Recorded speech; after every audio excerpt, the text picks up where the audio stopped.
मनोभीष्टं येन भूतले स्वयं रूप कदा मह्यं ददाति स्वपदान्तिकं।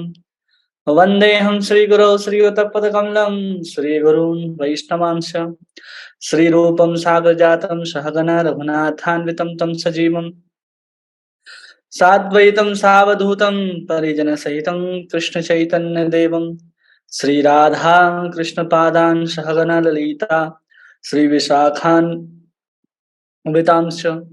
हे कृष्ण करुणा सिंधु दीनबंधु जगतपते गोपेश गोपिका कांत राधा कांत नमोस्तुते। तप्त कांचन गौरांगी राधे वृंदावनेश्वरी वृषभानुसुते देवी प्रणमामि हरिप्रिये।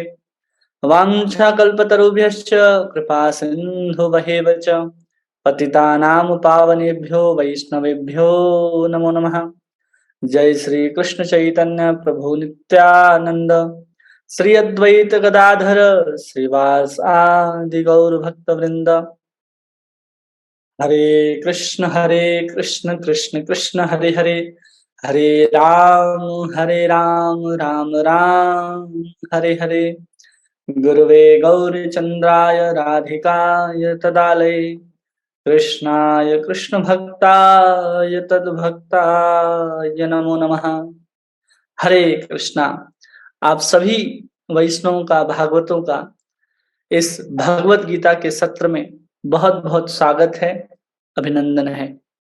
सब लोगों को याद है कि हम लोगों ने कहां तक पढ़ा था? कोई बता सकता है हम लोगों ने क्या क्या देख लिया था भगवत गीता में? किसी को याद है? हरे कृष्ण कृष्ण कृष्ण हरे हरे हरे राम राम राम हरे हरे। सबको स्लाइड दिख रहा है? जी प्रभु जी। ठीक है। तो हम लोग 1 से 13 श्लोक तक युद्ध की तैयारी हम लोगों ने देख लिया था। फिर हम लोगों ने 14 से लेकर के 20 श्लोक जितने भी विजय के चिन्ह थे, जिसमें भगवान कृष्ण अर्जुन के तरफ उपस्थित होना, अग्निदेव के द्वारा रथ को प्रदान करना, भगवान हनुमान जी स्वयं अर्जुन के रथ पर विराजमान होना, अर्जुन का उत्साह युद्ध करने को लेकर के, ये सब तमाम तरह के विजय के चिन्हों को हम लोगों ने देखा था। फिर भगवान श्री कृष्ण जो हैं वो भक्त वत्सल कैसे हैं, इसके बारे में भी हम लोगों ने समझा था कि भगवान भक्त वत्सल हैं क्योंकि कोई भी बात जो उनके भक्त कहते हैं उनको भली भांति करने के लिए उद्यत रहते हैं भगवान। जैसे कि यहाँ पर क्या कहता है अर्जुन कि क्या करो कि मेरे इस रथ को दोनों सेनाओं के मध्य में ले जा करके स्थापित कर दो भगवान। मैं युद्ध की इच्छा से जितने लोग आए हैं उन सबको देखना चाहता हूँ। सेनयोर भयोर मध्य रथम स्थाप्य में अच्युतः, तो देखना चाहता था। और भगवान कृष्ण क्या करते हैं, अर्जुन के उस रथ को ले जा करके दोनों सेनाओं के मध्य में उस स्थान पर स्थापित कर देते हैं जहां पर सीधे देखने पर भीष्म पितामह, द्रोणाचार्य, कृपाचार्य, ये सब बंधु बांधव जहां दिखाई देने लगते हैं वहीं पर ले जाकर के भगवान कृष्ण अर्जुन के रथ को स्थापित कर देते हैं, ताकि वो जानना चाहते थे कि अर्जुन के अंदर जो पारिवारिक मोह जो बचा है उसको समाप्त करने की इच्छा थी।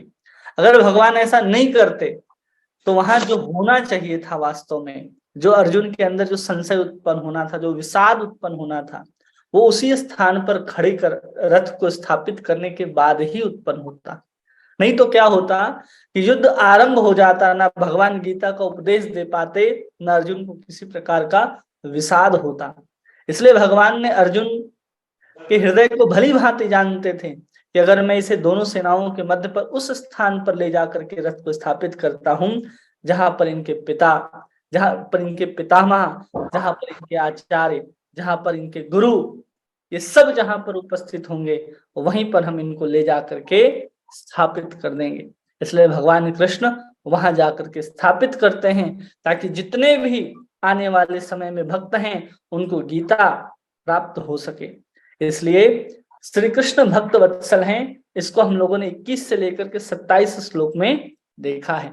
अब श्लोक संख्या 28 से लेकर के 46 श्लोक तक, भगवत गीता की इस अध्याय के आखिरी श्लोक तक हम लोग अर्जुन के संशय को समझेंगे कि अर्जुन युद्ध न करने के कौन कौन से कारण देता है। ठीक है, तो सबसे पहला यहाँ कारण आता है कि करुणा। सबसे पहला कारण क्या है उसका, युद्ध न करने का, तो यहाँ वर्णन आता है करुणा।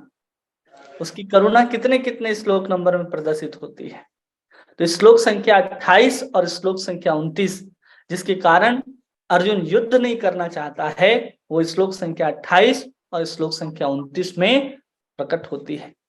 वो सुख भोगना चाहता है अर्जुन, कि आनंद नहीं मिलेगा, हम सबको मार देंगे, तो वो बातें 30 से लेकर के 35 श्लोक संख्या में कहता है। पाप का भय अर्जुन को सता रहा होता है, तो उस पाप को 36वें श्लोक में अर्जुन कहता है। और चौथा कारण बताता है सामाजिक कारण, कि अगर हम युद्ध करेंगे तो धीरे धीरे अधर्म बढ़ जाएगा। अधर्म बढ़ने से क्या होगा, स्त्रियां दूषित हो जाएंगी, स्त्रियां दूषित होंगी तो कुल संस्कार नष्ट होने के कारण पिंड जो है वो समाप्त हो जाएगा और पितर जो है हमारे गिर जाएंगे।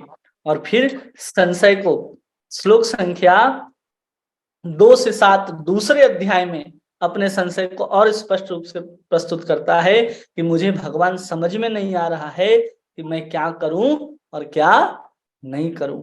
ये 5 कारण बताता है अर्जुन युद्ध न करने के।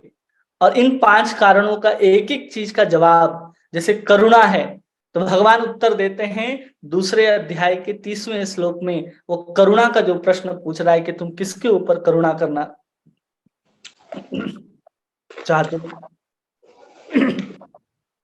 एक शरीर के ऊपर करुणा करना चाहते हो या किसी आत्मा के ऊपर करुणा करना चाहते हो, उसका उत्तर भगवान दूसरे अध्याय के 30वें श्लोक में देते हैं।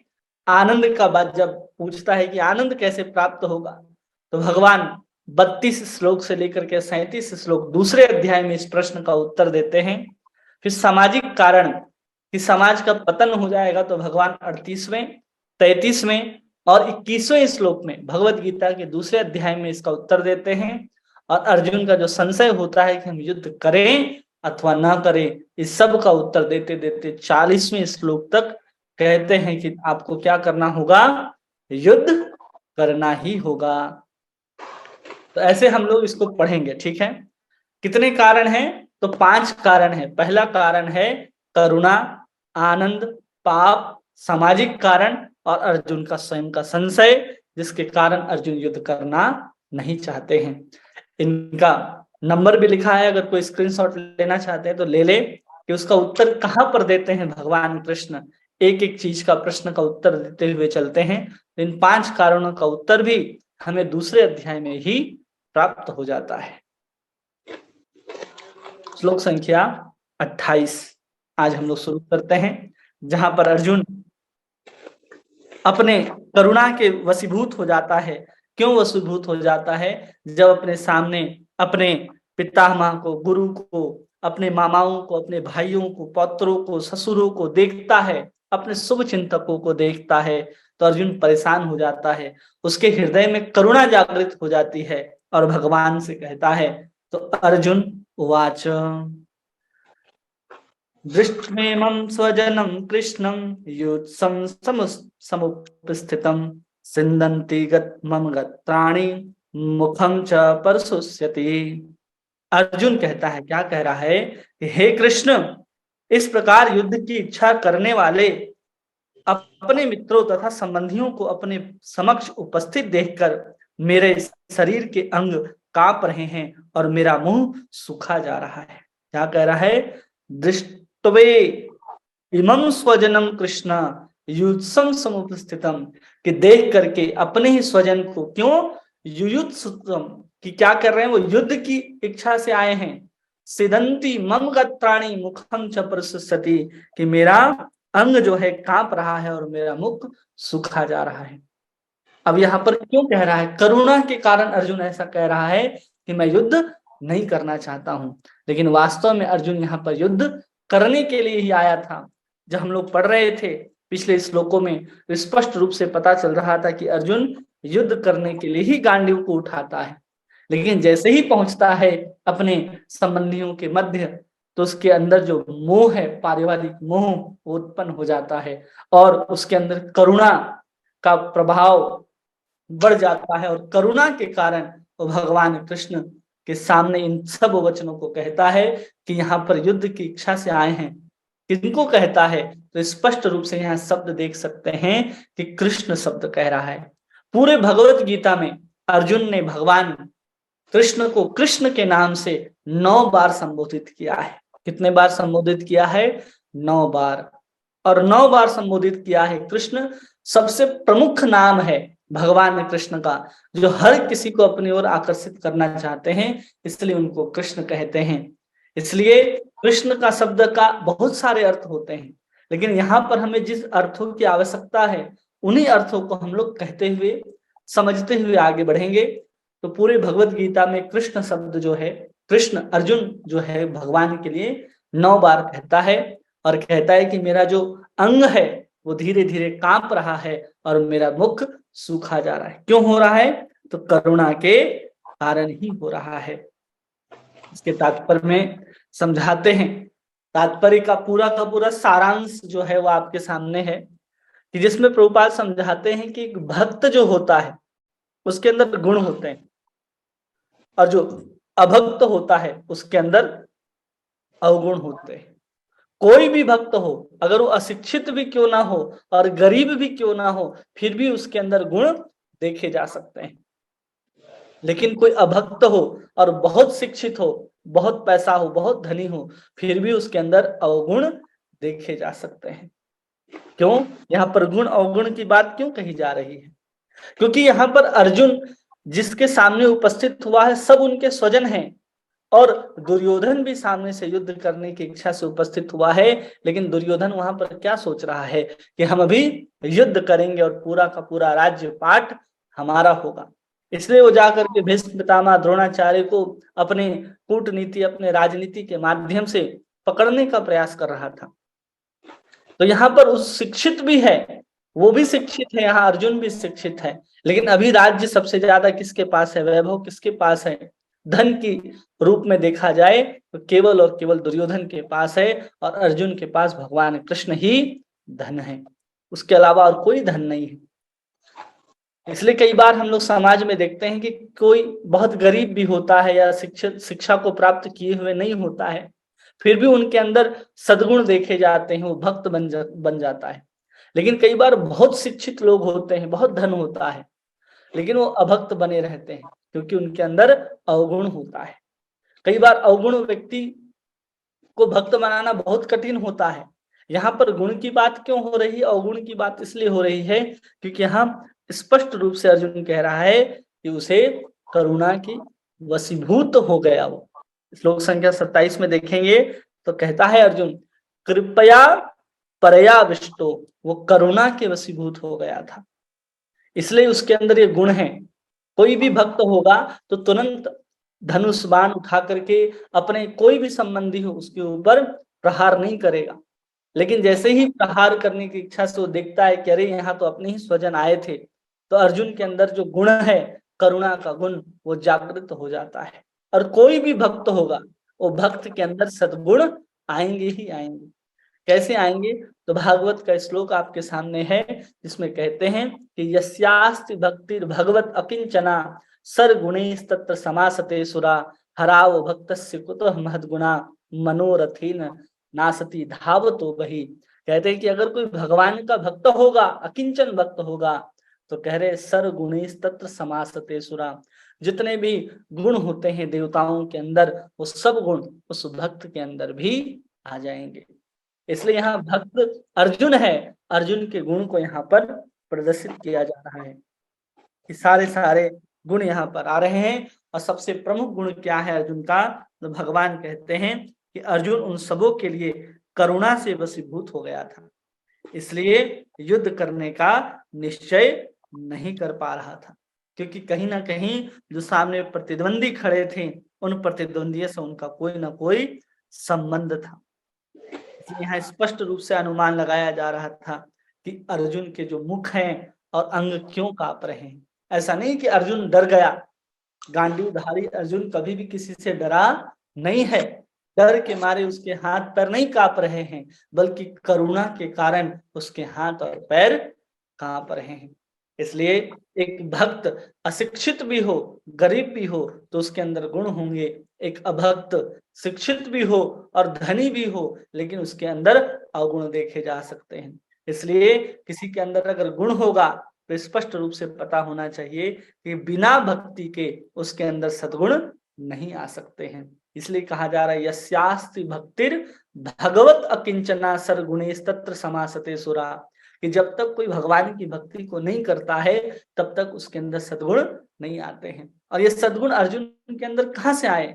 भगवान का भक्त है अर्जुन, इसलिए ये सद्गुण है कि वो करुणा के कारण उनके ऊपर प्रहार करने के लिए तैयार नहीं हो रहा है। आगे श्लोक संख्या 29 कहता है अर्जुन, विप्तेश्च शरीरे में रोमहर्षस्य जायते गांडीवं संसृते हस्त्वा तक्षयव परिदह्यते। मेरा सारा शरीर कांप रहा है, मेरे रोंगटे खड़े हो रहे हैं, मेरा गांडीव धनुष मेरे हाथ से सरक रहा है और मेरी त्वचा जल रही। कौन कह रहा है? अर्जुन, जिसके हाथ से गांडीव कभी सरक नहीं सकता, जो उसके गांडियों को कुछ कह देता है तो उसका प्राण लेने के लिए वहां पर तैयार हो जाता है अर्जुन। अब वो अर्जुन क्या कह रहा है यहाँ पर कि मेरे शरीर, मेरा जो हाथ है, उस हाथ से गांडीव जो है धीरे धीरे छूटता चला जा रहा है। कितना आश्चर्य का बात है। इस गांडीव के विषय में कहा जाता है कि कोई अगर गांडीव को कुछ कह देता था, अर्जुन जो हाथ में पकड़े रहते थे, जो धनुष उसका नाम गांडीव है, उसको पकड़े रहते थे और कोई कुछ कह देता था तो अर्जुन आग बबूले हो जाते थे कि उसने ऐसा कैसे कह दिया, कि उसके हाथ जो है छूट रहा है और खुद से कह रहा है कि मेरा सारा शरीर कांप रहा है, मेरे रोंगटे खड़े हो रहे हैं और मेरा गांडीव धनुष जो है मेरे हाथ से सरकता जा रहा है। सबसे बड़ी आश्चर्य की बात है कि जब किसी का शरीर कांपता है तो क्यों कांपता है शरीर? कई बार होता है ना, दुख के कारण कांपता है। कई बार हम लोग बहुत ठंड लगता है तो भी शरीर कांपता है। बहुत अधिक ठंड लगे, अगर कोई बर्फीले स्थान पर चले जाए, ठंडी ठंडी हवा चले तो भी हमारा शरीर कांपता है। अंग अंग के जो रोए हैं वो खड़े हो जाते हैं। तो क्या अर्जुन को वहां इतने बड़े मैदान में ठंड लग रही थी? जबकि इतना कोलाहल पूर्ण वातावरण था, तो वहां केवल और केवल अर्जुन को क्या लग रहा होगा? युद्ध अब आरंभ होगा, युद्ध अब आरंभ होगा। तो क्या हो रहे होंगे? पसीने छूट रहे होंगे। एक साथ देखिए कि पहले वेपुतश्च शरीरे रोमहर्षस्य जायते, और उसके पहले क्या कहता है? सिदंती मम गत्राणि, कि मेरा मुख सूखा जा रहा है और मेरे अंग कांप रहे हैं। इस तरह की स्थिति है। तो प्रभुपाद वर्णन करते हैं कि ऐसी स्थिति दो ही परिस्थिति में बनती है। एक तो आध्यात्मिक आनंद होता है, आध्यात्मिक आनंद होने के कारण हमारा जो शरीर है, वो शरीर के अंग जो हैं वो कांपने लग जाते हैं। और कोई कारण नहीं होता कि हमारा शरीर जो है वो कांप जाए। एक ही कारण होता है कि हमारा शरीर कांप रहा है, वो क्या है?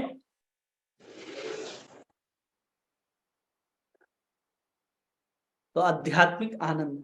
हम लोग गाते हैं ना सुबह सुबह मंगल आरती में, रोमांच कंपा श्रुतरंग भाजो। तो यहाँ पर अर्जुन के भी वही स्थिति है, लेकिन अर्जुन की स्थिति यहाँ पर क्यों है? आध्यात्मिक आनंद के कारण या भौतिक आनंद के कारण? अर्जुन की स्थिति यहाँ पर भौतिक स्थिति के कारण है। वो भयभीत हो रहा है। यहाँ पर किस बात के लिए भयभीत हो रहा है? उसको पता चल रहा है कि हमारे ही स्वजन यहाँ पर खड़े हैं, हम उनके ऊपर प्रहार नहीं कर सकते, क्योंकि उन्होंने ही उनको पढ़ाया है, लिखाया है, सब कुछ किया है, और उनके ही सामने उसको तीर चलाना है। अर्जुन के गांडीव की स्थिति ये थी कि अर्जुन अगर अपने गांडीव में, अपने धनुष पर अगर बाण न भी चढ़ाए और खींच करके उसको छोड़ दे, तो उसके टंकार से ही सैकड़ों सैनिक जो हैं वो मृत्यु को प्राप्त हो जाया करते थे, या फिर कोई मूर्छा को प्राप्त हो जाया करते थे। बड़े बड़े शेर, बड़े बड़े जो जानवर हुआ करते थे जंगलों में, वो अपने अपने मांद में जाकर के छिप जाया करते थे। बादलें इधर से उधर हो जाया करती थी, केवल एक बार उसकी टंकार अर्जुन के गांडीव की आवाज सुन ले। वही अर्जुन क्या बोल रहा है कि मेरे हाथ से मेरा गांडीव छूट रहा है। भय के कारण छूट रहा है कि उसको लग रहा है कि हमें उन लोगों के ऊपर प्रहार करना पड़ेगा जो हमारे पितामह हैं, हमारे गुरु हैं, हमारे आचार्य हैं, हमारे भाई हैं, हमारे शुभचिंतक हैं, उनके ऊपर। इस भय के कारण वो अधीर हो रहा है। और एक आध्यात्मिक आनंद होता है जब भक्त भगवान की भक्ति में संलग्न हो जाता है, उसमें अभिनिवेश प्राप्त कर लेता है, तो भगवान से आने वाले आनंद का अनुभव करके उसके जो शरीर हैं वो कांपने लग जाते हैं, शरीर की रोमावली वो धीरे धीरे खड़े होना शुरू हो जाते हैं। ये सब आध्यात्मिक आनंद के कारण भी होता है और भौतिक परिस्थिति के कारण भी होता है। कोई अत्यधिक दुख में हो तो दुख में भी हम लोग देखते हैं कि क्या हो रहा है कि उसका जो रोम है वो खड़े होने लगते हैं, उसका पसीने छूटने लगते हैं, उसके हाथ में जो भी वस्तु रहती है वो धीरे धीरे छूटना आरंभ हो जाती है। तो ये प्रभुपाद जी भी इन दोनों चीजों का वर्णन करते हैं। इतना विशेष अवस्था है अर्जुन की, अभी युद्ध करने के लिए तैयार था और अभी देखिए उसकी अवस्था कैसे हो गई है। आगे कहते हैं, अर्जुन कह रहे हैं, न च शक्नोमयं स्थातुं भ्रमतीव च मे मनः निमितानि च पश्यामि विपरीतानि केशवः। मैं यहाँ अब और अधिक खड़ा रहने में असमर्थ हूँ, मैं अपने को भूल रहा हूँ और मेरा सर चकरा रहा है। हे कृष्ण, मुझे तो केवल अमंगल ही दिख रहा है। क्या कह रहे हैं यहाँ पर, मुझे तो केवल अमंगल ही दिख रहा है। क्यों दिख रहा है अर्जुन को यहाँ पर अमंगल ही अमंगल? क्यों खड़ा रहने में असमर्थ है? क्योंकि वो सोच लिया कि अब हमें जिसके साथ युद्ध करना है, वो युद्ध करने वाले जो हैं वो हमारे प्रतिद्वंदी नहीं हैं, बल्कि हमारे अपने ही लोग हैं। इसी चीज को यहाँ समझाया जा रहा है कि अगर कोई भौतिक आसक्त हो व्यक्ति, तो भौतिक आसक्ति के कारण ही उसका मन जो है वो दुर्बल हो जाता है, और कोई कारण नहीं है मन के दुर्लभ होने का। एक ही कारण है मन के दुर्बल होने का, कि वो भौतिक वस्तुओं से अत्यधिक आसक्त है। अगर वो भौतिक चीजों से अत्यधिक आसक्त नहीं है तो उसका मन कभी भी दुर्बल नहीं होगा।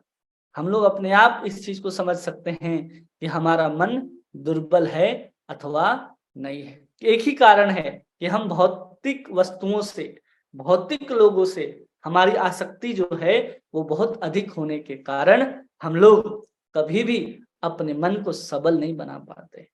अपने आप को सबल बनाना है तो केवल और केवल एक ही उपाय है कि हमें भौतिक आसक्ति को छोड़ना पड़ेगा।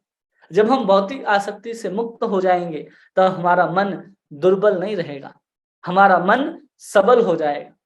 जितना व्यक्ति भौतिक आसक्ति में लगा रहता है उसकी आत्मविस्मृति उतनी ही अधिक होती है, वो अपने आप को भूल जाता है। इसलिए यहाँ पर अर्जुन कह रहा है, भ्रमतीव च मे मनः, मैं अपने आप को भूल रहा हूं। कौन कह रहा है इस बात को? अर्जुन कह रहा है कि मैं अपने आप को भूल रहा हूं, जिसके कारण मैं यहाँ पर खड़ा नहीं रह सकता। तो उसी को कहा जा रहा है कि धैर्य नहीं रहता उस व्यक्ति का। इसलिए हमें हमेशा प्रयास करना चाहिए कि हम कैसे अपने वस्तुओं को किस प्रकार से हम देख सकते हैं, किस प्रकार से अपने जीवन में उस तरह की भावनाओं को ला सकते हैं कि हमारे अंदर जो भौतिक आसक्ति है, जो मटेरियल अटैचमेंट है, वो धीरे धीरे कम हो जाए। और जब तक मटेरियल अटैचमेंट हमारे जीवन से कम नहीं होगा तब तक हम कभी भी अपने आप को सबल नहीं कर सकते। आप देखेंगे जितने भी सांसारिक व्यक्ति हैं, जिनका संसार के प्रति मोह अधिक होता है, वो अत्यधिक दुर्बल होते हैं। एक उदाहरण लीजिए कि जो व्यक्ति अपने घर से या फिर कोई गोदाम हो, दुकान हो, अगर उससे बहुत अधिक आसक्त रहेगा, जब उसमें वो ताला लगाएगा, तो ताला लगाने के बाद वो क्या करेगा, एक बार तो हम साधारण व्यक्ति हैं तो हम लोग एक बार तो ताला लगाने के बाद खींच करके देखते हैं कि ताला वास्तव में लगा है या नहीं लगा है। लेकिन जो व्यक्ति उस चीज से अधिक आसक्त होगा वो एक बार नहीं, 4 बार नहीं, 5-5 बार उसमें लटक-लटक करके देखेगा कि वास्तव में ताला बंद हुआ है या नहीं। क्यों? उसको भरोसा कहाँ पर नहीं है? ताले के ऊपर नहीं, उसका मन ही उसको धोखा दे रहा है, क्योंकि मन उसका दुर्बल हो गया है। आसक्ति के कारण मन दुर्बल हो जाता है।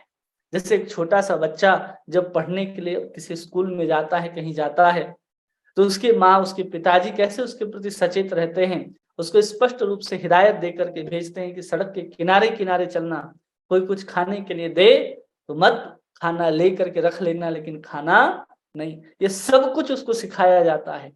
क्यों? क्योंकि वहाँ पर उस बच्चे से उसकी माँ-बाप की जो आसक्ति है, रहने के कारण मन के अंदर दुर्बलता आ जाती है। वही बच्चा जब छुट्टी के समय पर स्कूल से अगर घर ना आए, तो कितनी विचलता होती है। क्या-क्या नहीं सोचने लगते उनके माता-पिता।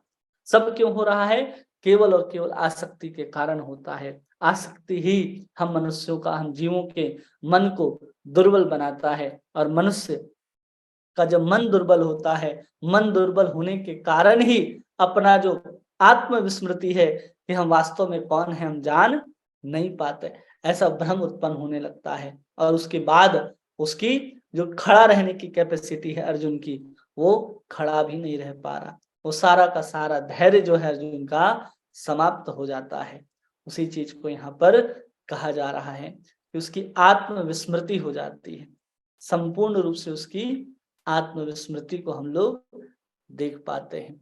इसलिए जब उसकी आत्म स्मृति हो गई, तो हम लोगों को भी प्रयास करना है कि हमारा भी भौतिक आसक्ति जो है, वो कभी इतना अधिक न हो। हमारे अंदर जो है आसक्ति, वो हमेशा अगर ऐसा नहीं होता है तो हम भी आसक्त हो जाएँगे, और जब हम भी आसक्त हो जाएँगे तो हमारे पास भी धैर्य नहीं रहेगा। और फिर आगे कह रहे हैं कि प्रभुपाद अर्थ में समझाते हैं कि इसके कारण जब धैर्य रहा ही नहीं उसके पास, अब धैर्य रहा ही नहीं, तो उस धैर्य नहीं रहने के कारण अर्जुन समझ ही नहीं पा रहा है कि हमारे साथ क्या सही होगा और क्या गलत होगा। इसलिए कह रहा है कि विपरीतानि केशवः पश्यामि विपरीतानि केशवः, केवल और केवल विपरीतता को चारों तरफ, अपने चारों तरफ देख रहा है कि अब केवल युद्ध होगा तो केवल और केवल विनाश ही होगा। अर्जुन को सिर्फ यही दिखाई दे रहा है। तो उसी को यहाँ पर प्रभुपाद समझाते हैं कि निमित्तानि विपरीतानि शब्द जो है, वो अपनी आशाओं को केवल निराशा के रूप में दिख रहा है। जब व्यक्ति भौतिक आसक्त रहता है, मन दुर्बल होता है, अपने आप को पहचान नहीं पाता, उसके अंदर धैर्य नहीं होता, उस समय उसको हर अच्छी चीज बुरी लगने लगती है। अर्जुन को भी यहाँ पर जो युद्ध है वो बुरा लग रहा है, कि इसका परिणाम घोर निकलेगा, बहुत पापमय निकलेगा, बहुत विनाश होगा इसका। इस तरह से वो सोचने लगता है। प्रत्येक प्राणी में अपने स्वार्थ के प्रति रुचि होती है, परमात्मा में रुचि नहीं होती, लेकिन कृष्ण की इच्छा के कारण ही जो स्वार्थ के प्रति अज्ञान दिखा रहा है। अर्जुन ऐसा नहीं कि अज्ञान में डूबा हुआ है, केवल और केवल कृष्ण की इच्छा है, कृष्ण ने उनको उस समय मोह में डाला है, वो मोह की स्थिति को उत्पन्न किया है, ताकि हम और आप समझ पाए कि एक मोह में पड़े व्यक्ति की स्थिति क्या होती है। जो अर्जुन की अभी स्थिति है, वही हम लोगों की स्थिति है। हमारी भी आसक्ति परिवार में है, आपकी भी आसक्ति परिवार में है, भौतिक चीजों में है। हम भी भौतिक चीजों के प्रति आसक्त हैं, आप सब भी भौतिक चीजों के प्रति आसक्त हैं। उस आसक्ति को ही यहाँ पर समझाया जा रहा है कि हम कैसे उस भौतिक आसक्ति से बाहर निकल सकते हैं। उन भौतिक आसक्ति के कारण ही कितने सारे समस्याएं हमारे जीवन में आ रही, सारी की सारी समस्याएं भौतिक आसक्ति के कारण है। वही भौतिक आसक्ति को छोड़कर हम कृष्ण के प्रति आसक्त हो जाएंगे, मन की दुर्बलता समाप्त हो जाएगी, हम आत्मविस्मृति नहीं बल्कि हमारा स्वरूप ज्ञान हो जाएगा, हम अधीर नहीं रहेंगे, हम अपने धैर्य में रहेंगे, हम अपने विवेक में रहेंगे। तब जो कुछ भी हमें विपरीत दिख रहा है, कर्तव्य में अकर्तव्य दिख रहा है, धर्म में अधर्म, अधर्म में धर्म दिख रहा है, ये सब कुछ जो कहा जा रहा है पश्यामि विपरीतानि, आशा में केवल निराशा जो अर्जुन को दिखाई दे रही है, वही भगवान पर आसक्त शरणागत होने पर वही निराशा में आशा को भी देख लेगा। यहाँ पर अर्जुन को लग रहा है कि जब हम विजय प्राप्त करेंगे अपने संबंधियों को मार करके, तो केवल और केवल आनंद नहीं, वहां पर मुझे शोक ही प्राप्त होगा, ऐसा अर्जुन सोच रहा है। इसी को यहाँ प्रभुपाद जी समझाते हैं कि भयम द्वितीयाभिनिवेशात् स्यात्, कि भय तथा मानसिक असंतुलन उन व्यक्तियों में उत्पन्न होता है जो भौतिक परिस्थितियों में ग्रस्त रहते हैं। किसके कारण होता है? भय, मानसिक असंतुलन केवल और केवल भौतिक चीजों के प्रति आसक्ति के कारण ही उत्पन्न होता है। अगर हम भौतिक आसक्ति को धीरे धीरे छोड़ देते हैं तो हमारे अंदर का भय और हमारे अंदर की जो मानसिक असंतुलन है वो धीरे धीरे नष्ट होगा, समाप्त हो जाएगा। इसलिए अपनी दुर्बलता को छोड़ने के लिए हमें भगवान के प्रति आसक्त होना है, न कि भौतिक चीजों के प्रति आसक्त होना है। और अर्जुन के इस भाव से, अर्जुन की इस दशा से हम अपनी दशा को भी भली भांति समझ सकते हैं। अर्जुन आगे कहते हैं, न च श्रेयो अनुपश्यामि हत्वा स्वजनमाहवे, न कांक्षे विजयम कृष्ण न च राज्यम सुखानि च।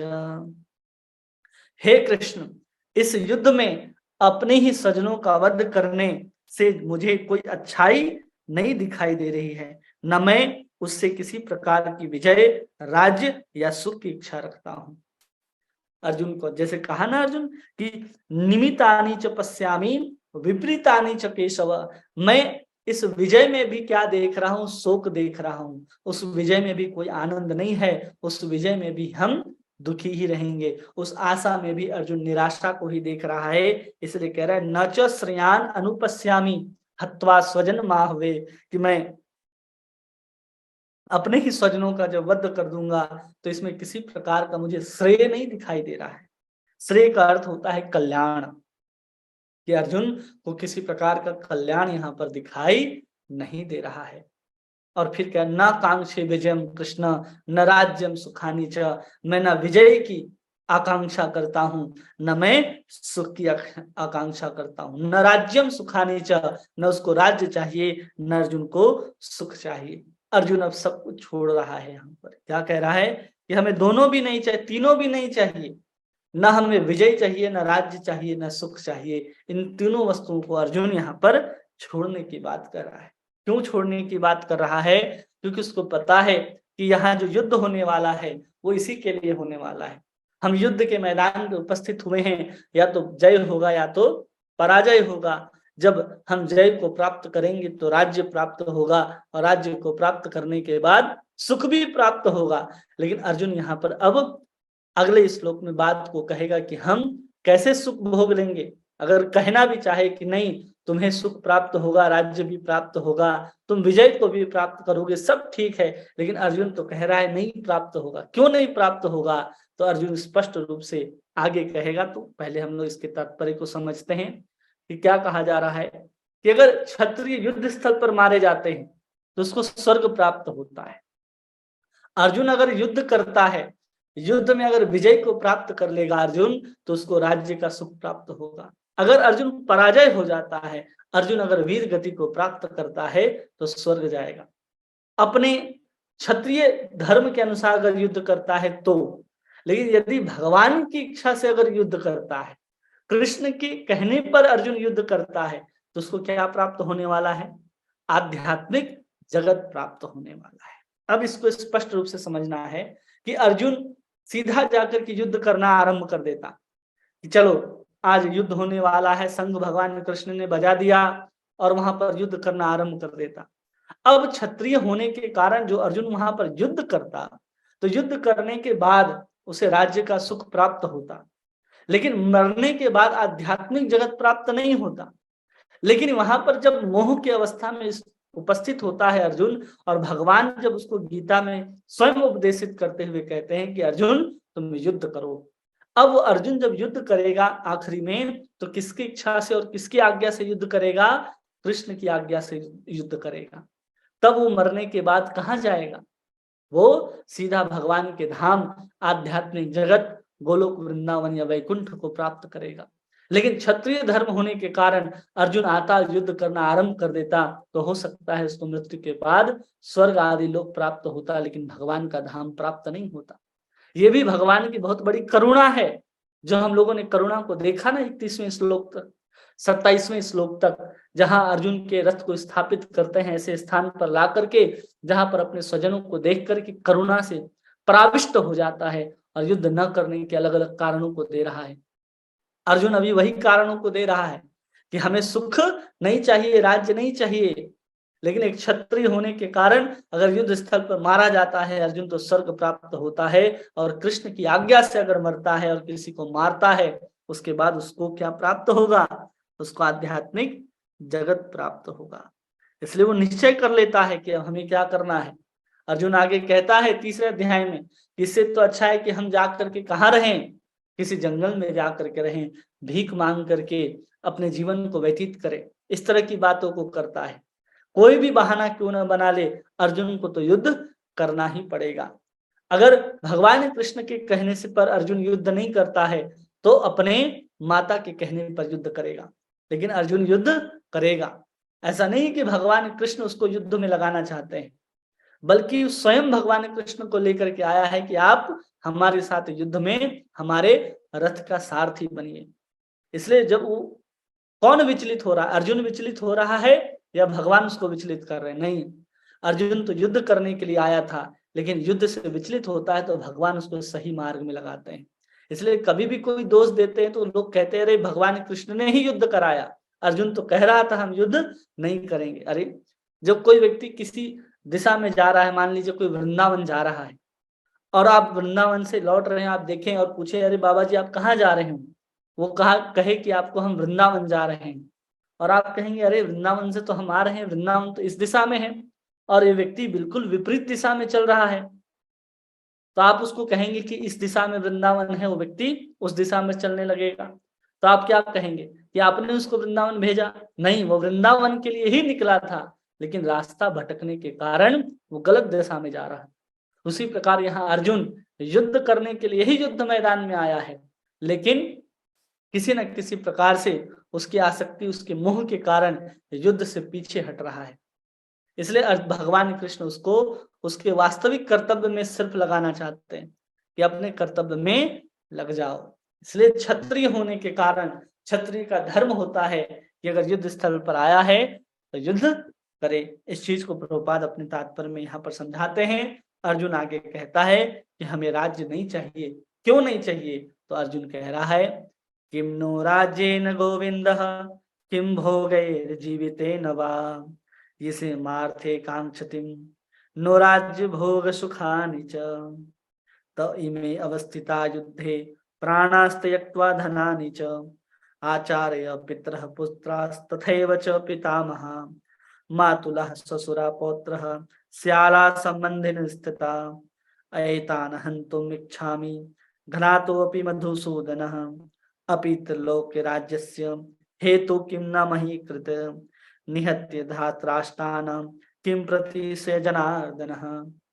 क्या कहता है अर्जुन कि किमनो राज्येन गोविंदम, इस राज्य का क्या करूंगा, भोगेत जीवितः, हे गोविंद हम राज्य सुख अथवा इस जीवन से क्या लाभ, क्योंकि जिन सारे लोगों के लिए हम इन्हें चाहते हैं वे सब युद्ध भूमि में खड़े हैं। हे मधुसूदन, जब गुरुजन, पितृगण, पुत्रगण, पितामह, मामा, ससुर, पौत्रगण, साले तथा अन्य जितने भी संबंधी हैं अपना अपना धन एवं प्राण देने के लिए तत्पर हैं और मेरे समक्ष खड़े हैं, तो फिर मैं उन सबको क्यों मारना चाहूंगा, भले ही वो मुझे क्यों न मार डाले। हे जीवों के पालक, मैं उन सबों से लड़ने को तैयार नहीं, भले ही बदले में मुझे तीनों लोग क्यों न मिलते हों। इस पृथ्वी की तो बात ही छोड़ दें, भला धृतराष्ट्र के पुत्रों को मार करके कौन सी प्रसन्नता मिलेगी। अर्जुन कह रहा है कि हम इन सबसे लड़ना नहीं चाहते। अब इस चीज को ध्यान से समझिए कि सबसे पहले अर्जुन क्या कहा कि मैं किसी प्रकार का राज्य, किसी प्रकार का विजय और किसी प्रकार की सुख की इच्छा नहीं रखता हूं। अब हम सबको पता होना चाहिए कि सुख कब मिलता है। कोई व्यक्ति अकेला हो तो सुख मिलेगा नहीं, भगवान को भी अकेला आनंद नहीं आ रहा था तो वर्णन किया जाता है, हमारी श्रुतियां वर्णन करती हैं कि एको अहम बहुत श्याम, कि भगवान एक थे फिर धीरे धीरे अनेक रूप को धारण करते हैं, अनेक अवतार, अनेक स्वरूप स्वांश हैं, उनके विभिन्न अंश हैं, उनके विलास अंश हैं, उनके वैभव अंश हैं, ऐसे सैकड़ों अंश अंशी के रूप में अपना विस्तार कर लेते हैं भगवान। अब यहाँ पर अर्जुन कह रहे हैं किमनो राज्येन गोविंद, कि मैं उस राज्य का क्या करूंगा, किम भोगेत जीवितेन वा, कि मैं उस राज्य को कैसे भोगूंगा, इसी मार्थे कांक्षति नो राज्यम भोग सुखानी च, मैं किसके साथ वो राज्य भोगूंगा, क्योंकि जिसके साथ राज्य भोगना है, जिसके साथ हम सुख भोगेंगे, वो सब तो यहाँ पर युद्ध में उपस्थित हैं। अब सारे के सारे मारे जाएंगे, अब सब मारे ही जाएंगे, तो हम उस खाली राज्य को लेकर के क्या करेंगे, जहां पर हमारे आचार्य पितर पुत्रास्त पितामह सभी संबंधियों का नाम यहाँ पर भगवान को गिना देता है, ये भी मर जाएंगे, ये भी मर जाएंगे, ये भी मर जाएंगे, तो हम आनंद किसके साथ भोगेंगे, हम अकेला इस राज्य को नहीं चाहते। इसलिए अर्जुन यहाँ पर न विजय चाहता है, न सुख चाहता है। और यहीं पर पता चल रहा है कि अर्जुन के अंदर सुख की भी इच्छा है, कि अर्जुन यहाँ भी आनंद लेना चाहता है। इसलिए यहाँ पर अर्जुन कह रहा है किमनो राज्य न गोविंद किम भोगेर जीविते नवा, कि मैं किस राज्य को कैसे भोगूंगा।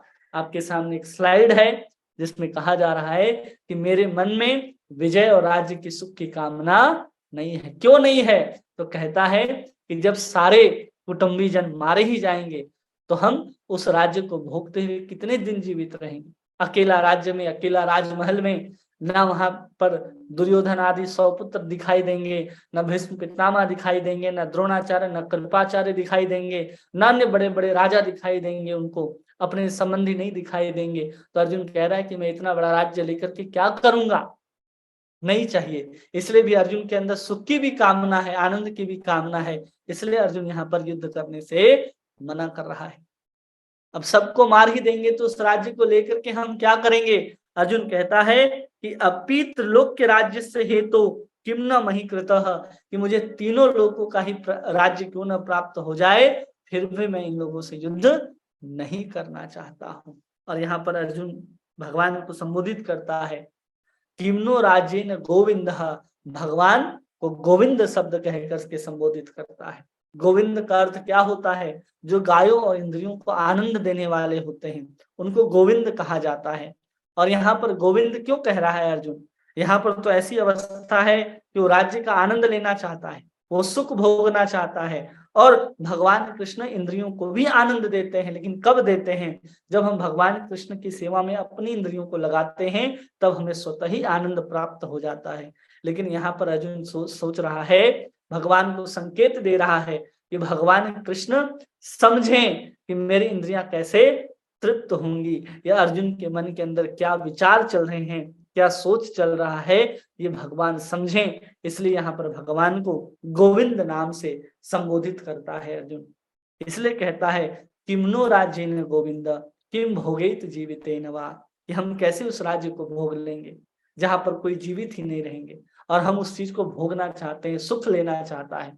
इसलिए भी अर्जुन कह रहा है कि हम युद्ध नहीं करेंगे। इसलिए कह रहा है ना कि सब मारे जाएंगे, तो राज्य किसके लिए, ये सुख किसके लिए और ये धन किसके लिए। जब सब मारे ही जाएंगे तो हम किसके साथ आनंद लेंगे, किसको हम अपने ऐश्वर्य को दिखाएंगे। जब हम राजा के रूप में अपने सिंहासन पर बैठेंगे तो प्रजा भी तो होनी चाहिए। इतने बड़े मात्रा में यहाँ पर सब दुर्योधन की तरफ से युद्ध करने के लिए 11 अक्षौणी सेना खड़ी है, उपस्थित हुई है युद्ध करने के लिए। किसके लिए हम ये सब कुछ करेंगे। इसलिए यहाँ पर अर्जुन युद्ध करने से मना कर रहा है कि हम युद्ध नहीं करना चाहते। फिर आगे कहते हैं कि सबका नाम यहाँ पर अर्जुन गिनाता हुआ जाता है कि कौन है यहाँ पर, तो कहता है हमारे माता हैं, हमारे पिता हैं, हमारे स्वजन हैं, हमारे बंधु हैं, इन सब का नाम यहाँ पर कहता जाता है कि हम कैसे उस चीज को, आचार्य पितृ पुत्रार्थ, इन सब का नाम यहाँ पर लेता है। सबसे पहले किसका नाम लेता, आचार्य। कौन है आचार्य, तो द्रोणाचार्य, जहां से उसने शिक्षा प्राप्त की है, सबके हित के संबंध के विषय में जहां से उसने सीखा है, जहां से उसने धनुष कमान, तीर कमान को चलाना सीखा है, वो आचार्य वहां पर उपस्थित है। फिर कहता है पितरः, जो शरीर के संबंध को लेकर के जो पिता लोग हैं, उनके रूप में यह हमारा शरीर है, और शरीर से स्वरूप होकर के क्रोध या लोभ में आकर के उन पिताओं को कैसे वध कर दे, वो भी वहां पर खड़े हैं। पुत्रः, जो उनके भाइयों के पुत्र हैं, जो सर्वथा पालन करने के लिए योग्य हैं, उनके ऊपर कैसे बाण को चला ले। पितामह शब्द कह रहा है, जो भीष्म पितामह जो सबके लिए पूजनीय हैं, वो हमारी ताड़ना कर सकते हैं, हमें मार सकते हैं, लेकिन हम उन्हें कभी भी नहीं मार सकते हैं। फिर कहता है मातुलः, जो हमारे मामा लोग हैं, जो हमारा पालन पोषण करने वाली माताओं के भाई हैं, अतः वो माताओं के समान ही पूजनीय होने चाहिए, हम उसके ऊपर धनुष बाण कैसे चलाएंगे। फिर कहते हैं ससुरहा, कि जो हमारे ससुर हैं, ये हमारी या हमारे भाइयों के पत्नियों के पूज्य पिताजी हैं, ये हमारे लिए पिता के तुल्य हैं, इसे मैं कैसे मार सकता हूँ। फिर अर्जुन कहता है पौत्रः, ये हमारे पुत्र के जैसे, पुत्र से भी अधिक लालन पालन करने के योग्य हैं, जो हमारे होते हैं। फिर कहता है स्यालः, जो हमारे साले हैं, जो हमारे पत्नियों के प्यारे भाई हैं, हम उसको कैसे मारा जा सकता है। और फिर आखिरी कहते हैं हमारे संबंधी, जितने भी संबंधी दिख रहे हैं, वे सब उनका लालन पोषण सेवा करना हमारा कर्तव्य है, हम उनको मार कैसे सकते हैं। भले ही उनको मारने के लिए हमें तीनों लोक की संपत्ति क्यों न प्राप्त हो जाए, फिर भी हम इनको नहीं मारना चाहते। अर्जुन स्वयं इस चीज को कह रहा है। तब जाकर के एतान हन्तुम इच्छामि धृतोनपि मधुसूदन। फिर ये शब्द आता है मधुसूदन, कि आप मधु नामक दैत्य को मारने वाले हैं। लेकिन यहाँ पर मधु एक दैत्य था, यहाँ पर द्रोणाचार्य, भीष्म पितामह, कृपाचार्य आदि दैत्य नहीं है, फिर आप उन्हें क्यों मरवाना चाहते हैं। अर्जुन ऐसा कह रहा भगवान। हे मधुसूदन कह रहा है कि आप तो असुरों को मारने वाले हैं, मधु नामक दैत्य को आपने मारा था, फिर यहाँ पर ये लोग क्यों उपस्थित हुए हैं मेरे सामने, इसको कैसे हम मार सकते हैं। और फिर आगे कहता है कि निहत्य धातराष्ट्रा नाम की प्रतिश्यान जनार्दन, कि अगर जितने भी सामने लोग खड़े हैं वो अगर हमारे ऊपर तीर बाण भी चलाएं, तो भी मैं उनके ऊपर प्रत्युत्तर के रूप में बाण नहीं चलाऊंगा। उनके तीर को अपने सीने पर झेलने के लिए अर्जुन तैयार है, लेकिन उसके उत्तर पे अपने बाण को चलाने के लिए तैयार नहीं हो रहा है। क्यों नहीं हो रहा है अर्जुन तैयार? केवल इसलिए नहीं हो रहा है क्योंकि अर्जुन चाह रहा है कि वो सब बच जाएं, जो चाहिए उनको वो सब कुछ दे देना चाहता है, क्योंकि वो नहीं चाह रहा है कि हमारे ही स्वजन मारे जाएं। यहाँ पर जनार्दन का अर्थ है जन और आर्दन, जिसका अर्थ होता है जो दूसरे लोगों का दर्द को दूर करने वाले, उसको जनार्दन कहते हैं। जो बहुत सारा जो जन समूह है उसको जन कहते हैं, बहुत सारे लोग को जन कहते हैं। आर्दन, जो उनके अंदर का जो दुख है, दर्द है, उसको निवारण करने में जो समर्थ होते हैं, उनको जनार्दन कहते हैं। तो अर्जुन यहाँ पर मानो कह रहा है कि अरे भगवान, आप तो जनार्दन हो, सबके दुखों को दूर करते हो, तो ये भी तो आपके ही जनता हैं जो आपके सामने खड़े हैं, तो आप इनको मारने के लिए क्यों तैयार हो। जनार्दन का एक अर्थ है जो लोगों को मारने वाला हो, उसको भी यहाँ पर जनार्दन कहते हैं। तो ये अर्थ जो है वो बलदेव विद्याभूषण और विश्वनाथ चक्रवर्ती ठाकुर लिख करके अपने कमेंट्री में, अपने टीकाओं में बताते हैं। इसका अर्थ होता है जनार्दन, जो दूसरों के दुखों को, दर्द को दूर करने वाला हो या फिर लोगों को मारने वाला हो, उसको भी जनार्दन कहते हैं। तो अर्जुन कह रहा है कि आप इन सबको क्यों मरवाना चाहते हैं, क्या है ऐसा कारण जिसके कारण आप मरवा रहे हैं।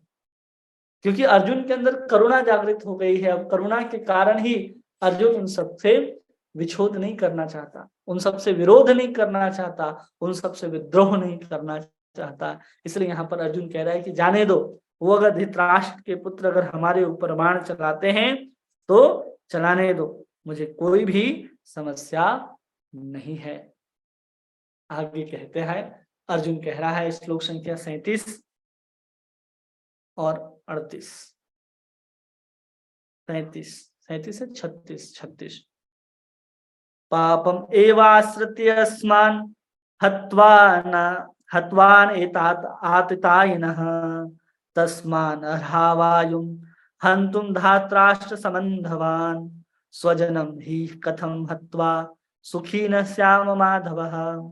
यदि हम ऐसे आतिताइयों का वध करते हैं तो हम पर पाप चढ़ेगा, अतः यह उचित नहीं होगा कि हम धृतराष्ट्र के पुत्रों तथा उनके मित्रों का वध करें। हे लक्ष्मीपति कृष्ण, इससे हमें क्या लाभ होगा और अपने ही कुटुंबियों को मारकर हम किस प्रकार से सुखी हो सकते हैं।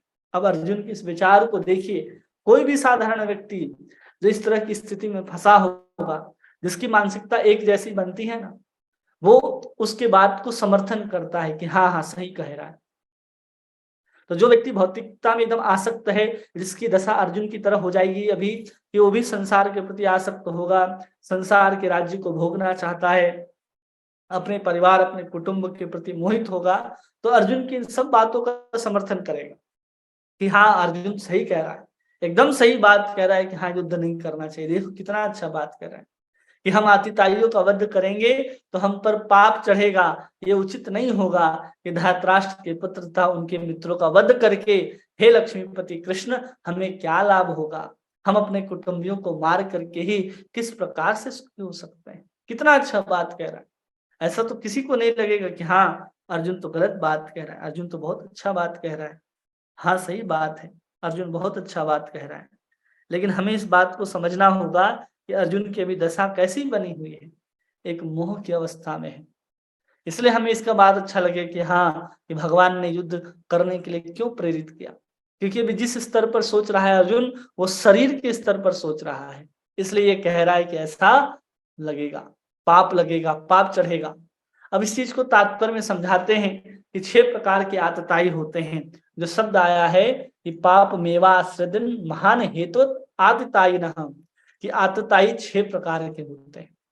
ये 6 प्रकार के आतताई होते हैं, जिसमें सबसे पहले होते हैं जो विष देने वाले होते हैं। जो किसी को जहर देकर के मारना चाहता है उसको आतताई कहते हैं। अगर ऐसे व्यक्ति की हत्या कर दी जाए तो किसी प्रकार का पाप नहीं लगता है। कोई किसी के घर में आग लगा देता है तो उस आग लगाने वाले की हत्या कर दी जाए तो किसी प्रकार का कोई पाप नहीं लगता है। तीसरे प्रकार के आतताई वो होते हैं जो घातक हथियार से या धारदार हथियार से किसी के ऊपर आक्रमण कर दे, उसको मारने के बाद उसकी हत्या में किसी प्रकार का कोई पाप नहीं लगेगा। किसी के धन को कोई लूट लेता है, अगर उसकी हत्या हो जाती है तो उसको किसी प्रकार का कोई पाप नहीं लगेगा। पांचवें प्रकार के आतताई वे होते हैं जो दूसरे की भूमि को हड़पने का प्रयास करते हैं या हड़प लेते हैं, अगर उसकी भी हत्या कर दी जाए तो हत्या करने वाले को किसी प्रकार का पाप नहीं लगेगा। छठे प्रकार के आतताई वे हैं जो पराई स्त्री का हरण करने वाला है, उसको भी किसी प्रकार का पाप नहीं लगेगा अगर उसकी हत्या कोई कर देता है तो। ये 6 प्रकार के लोग कहे जाते हैं जो आतताई के श्रेणी में आते हैं। इनको मारने के बाद किसी प्रकार का पाप नहीं लगेगा, आपको नर्क नहीं जाना पड़ेगा। लेकिन आज के समय में, आज के परिवेश में जो भारत का संविधान है, आप किसी को स्वयं से नहीं मार सकते हैं। अगर कोई किसी ने आपको जहर भी दिया है, घर में आग भी लगा दिया है, धन भी लूट लिया है, फिर भी आप उसको कानून की सहायता से ही आज के समय में आपको न्याय लेना होगा। लेकिन यमराज की दृष्टि में या फिर हमारे शास्त्र की दृष्टि में देखा जाए तो ऐसे लोगों को मारने में किसी प्रकार का कोई पाप और कोई संकोच नहीं करना चाहिए। लेकिन ये जो बात है, ये 6 बात जो है कहाँ लिखी है, ये सब बात मनुस्मृति, महाभारत में और अर्थशास्त्र में लिखी गई है। इसलिए जब अर्थशास्त्र में कोई बात लिखी गई है तो उसका महत्व जो है वो धर्मशास्त्र से कम होता है। इसलिए याज्ञवल्क्य जी कहते हैं कि अर्थशास्त्र से ज्यादा महत्व किसका है, धर्मशास्त्र का है। अर्थशास्त्र के अनुसार तो आप 6 आतताई को मार देंगे, किसी प्रकार का पाप नहीं लगेगा। लेकिन धर्मशास्त्र के अनुसार आप अगर उनकी हत्या करते हैं, क्योंकि वो धन लूटने वाले कौन हैं, वो चोरी करने वाले कौन हैं, आपको विष देने वाले कौन हैं, आपके ही कुटुंबी जन हैं, तो उसको मारने से पाप लगेगा। इसलिए यहाँ पर अर्जुन कह रहा है कि हम इसको मारेंगे तो हमें क्या लगेगा, पापों मेवा आश्रयेत अस्मान, कि हम इनको मार देंगे तो हमें पाप लगेगा। और ये सब के 6 एक नहीं, अगर इसमें से कोई एक भी काम किया हो तो उसको मारने का अधिकार देता है। अर्थशास्त्र कहता है कि आप मार सकते हो। लेकिन ये 6 के 6 बात किसके ऊपर लागू होती है, दुर्योधन के ऊपर लागू होती है। कि दुर्योधन ने क्या किया, विष देने वाला कौन था, भीम को जहर मिलाकर के खीर खिला दिया गया था, जहर दिया दुर्योधन ने। जब लाक्षागृह में थे तो आग लगा दिया गया, किसने आग लगवाई? दुर्योधन ने। घातक हथियार से कई बार आक्रमण किया है दुर्योधन ने मारने के लिए। जब जुआ खेला जा रहा था तो जुआ में गलत तरीके से धन को लूटने का भी काम किसने किया है? दुर्योधन ने ही किया है। 5 राज्य मांगने गए थे अर्जुन के बदले पांडवों के प्रति भगवान, लेकिन वो भी देने के लिए तैयार नहीं हुआ और छल से उसने जितने भी भूमि थी वो सब अपने नाम हड़प करके रख ली। पराई स्त्री का हरण करने का भी आरोप दुर्योधन के ऊपर लागू होता है, क्योंकि इसी ने कहा था कि क्या करो, द्रौपदी को खींच करके लाओ और मेरी जंघा के ऊपर बिठाओ। ये 6 की 6 जो आतताई के लक्षण हैं वो सब के सब दुर्योधन के ऊपर लागू होते हैं। इसलिए उसको मारने में किसी प्रकार का पाप नहीं लगेगा, लेकिन इस बात का भी ध्यान रखना होगा कि अपने ही कुटुंबियों को हम नहीं मार सकते। कितने भी पापी हो, दुराचारी हो, आप उससे संबंध को अलग कर सकते हैं, संबंध का विच्छेद कर सकते हैं, लेकिन आप उनकी हत्या नहीं कर सकते हैं, क्योंकि धर्म शास्त्र हमेशा ऊपर होता है। ये अर्थशास्त्र है, जहां ये बात लिखी है वो अर्थशास्त्र में है। एक नीति शास्त्र होता है, अर्थशास्त्र होता है, धर्म शास्त्र होता है और उसके ऊपर अध्यात्म शास्त्र होता है। एक गीता जो है वो अध्यात्म शास्त्र है। अब यहाँ पर अध्यात्म शास्त्र की बात सुननी है। अध्यात्म शास्त्र में वो बात न मिले तो धर्म शास्त्र की सुननी है। और कभी-कभी विपरीत अगर देखने के लिए मिल जाए कि अर्थशास्त्र में लिखा है मार दो और धर्म शास्त्र में लिखा है मत मारो, तो किसकी सुननी है? धर्म शास्त्र की सुननी है। कई बार पुराणों में कोई बात लिखा होता है और वेदों में जब वो बात नहीं मिलती तो हमें वेदों को स्वीकार करना पड़ेगा कि हाँ, वेदों में मना किया गया है। तो ऐसे ही हमारे वेद शास्त्र को भी समझने का एक-एक पद होता है, एक-एक स्टेप होते हैं, एक-एक क्रम होता है। हम एक शास्त्र उठाएं और कह दें अरे इसमें तो लिखा है।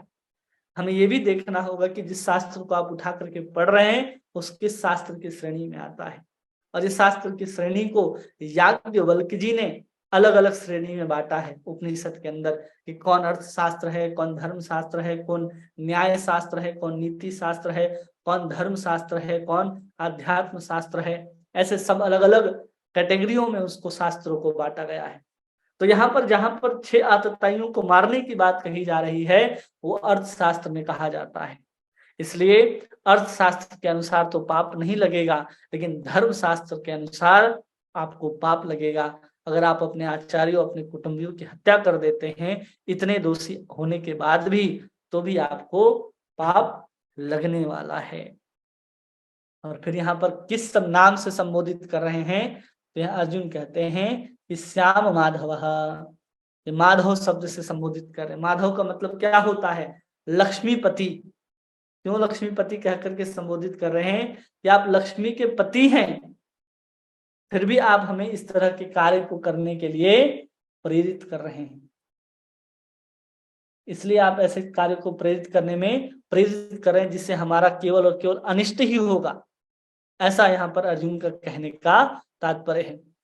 इसलिए यहाँ पर अर्जुन कह रहा है कि श्याम माधवः, कि आप हमें ऐसे कार्य में करने के प्रेरित मत कीजिए जिसमें केवल और केवल पाप ही लगेगा। अर्जुन तो सही कह रहा है, धर्मशास्त्र के अनुसार भी अर्जुन सही कह रहा है कि हम ऐसे लोगों को नहीं मार सकते, मारेंगे तो पाप लगेगा। पाप का भय अर्जुन यहाँ पर दिखा दिया। करुणा भी देख लिया हमने अर्जुन के अंदर, अर्जुन को सुख चाहिए वो भी हमने देखा। अब यहाँ पर क्या चल रहा है? अर्जुन को पाप का भय सता रहा है कि हम इनको मार देंगे तो हमें पाप लगेगा, और वो पाप से अर्जुन बचना चाहता है, इसलिए भी यहाँ पर युद्ध करने से मना करता है। तो इतने सारे कारण हैं अर्जुन के यहाँ पर मना करने के, कि अर्जुन के अंदर क्या क्या है जिसके कारण युद्ध नहीं करना चाहता है। इसके आगे हम लोग कल देखेंगे। आज के लिए इतना ही। अगर ज्यादा लेंगे तो फिर ज्यादा समय हो जाएगा, बहुत लंबा चलेगा। ठीक है, किन्हीं का कोई प्रश्न है जो आप पूछना चाहते हैं, या कोई बात जो आपको समझ में ना आई हो तो आप पूछ सकते हैं। प्रभु जी, आतताई क्या होता है? हाँ, आतताई आतताई वे लोग होते हैं जो किसी कार्य को करने में इतना अति कर देते हैं कि किसी का भी प्राण, किसी का भी धन, किसी के भी स्त्री को लूटने में कोई संकोच नहीं करते, उनको आतताई कहा जाता है। वो गलत क्या है सही क्या है इसका उनके ऊपर कोई विचार नहीं चलता है, और वो सिर्फ अपने स्वार्थ, अपने अविवेक के कारण वो कोई भी गलत काम करने में सोचते नहीं है, घबराते नहीं है।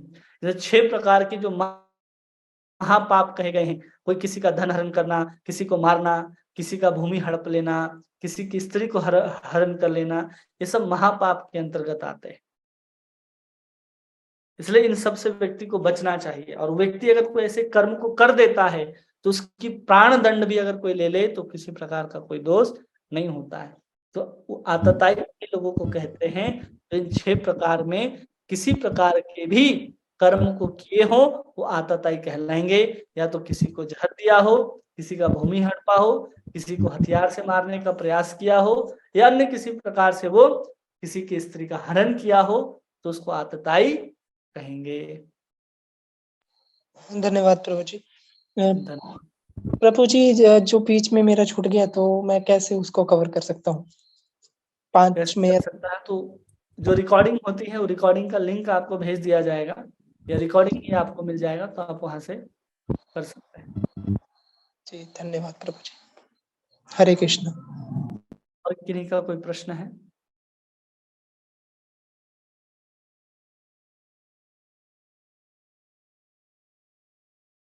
सबको सब बातें समझ में आई? जी प्रभु जी।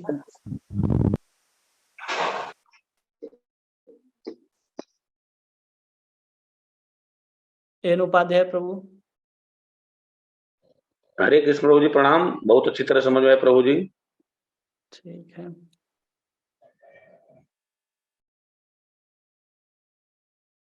प्रिया माता जी, सुनीता माता जी। हरे कृष्णा प्रभु जी, समझ में आया प्रभु जी। ठीक है, कोई भी प्रश्न हो तो आप पूछिए। जी, जी अभी तो नहीं है प्रभु जी प्रश्न। ठीक है। जो ये आदत लास्ट में जो बोले धर्मशास्त्र के बारे में, जो धर्मशास्त्र के हिसाब से उन लोगों को मारना पाप है, हाँ आतताइयों को, तो हाँ। वो जो भगवान कृष्ण आगे बताते हैं ना कि किस कैसे मार सकते हैं, उसको कौन से शास्त्र के हिसाब से बताते हैं प्रभु जी?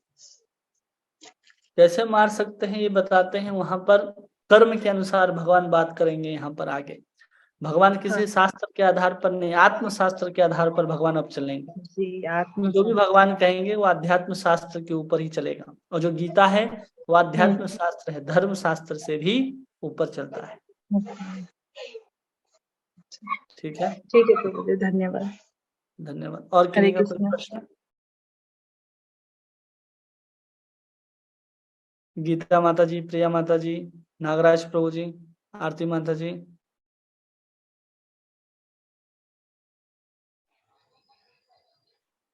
हरे कृष्ण प्रभु जी। हरे कृष्णा।